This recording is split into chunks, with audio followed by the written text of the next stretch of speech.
Писок се црпи од коритото на река Брегалница во село Софилари, Штипско. Ваквата слика на терен изминатиот период е загрижувачка, велат жителите од ова населено место кои реагираа за да се стопира самата постапка. Велат дека со црпењето песок се уништува коритото на реката, а опасност представува и за животната средина. Пријавиле во општина Штип, а пријава пристигнала и до градоначалникот Јорданов. Инспекторот за животна средина при општината Владко Панов истакна дека веднаш по устната пријава од страна на жителите излегуваат на терен.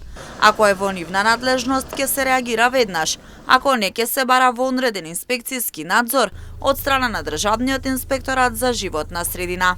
Врз основа на поднесена иницијатива за вореден инспекцијски надзор на жители од местото викано Софилари Штип до градоначалникот на општина Штип и со налог за постапување од наши надлежности, после издадената изјава ќе пристапиме кон местото Софилари, ќе видиме да има исцрпување на минерална суровина песок од речно корито на река Брегалница. Доколку е во наша надлежност ќе постапиме, доколку е во надлежност на Државниот инспекторат за животна средина ќе поднесеме барање за постапување, односно вореден инспекцијски надзор од нивна страна преку главниот водостопански инспектор на Република Северна Македонија. Инаку и утринава на лице место се работеше во процесот на вадење песок од коритото на река Брегалница во село Софилари.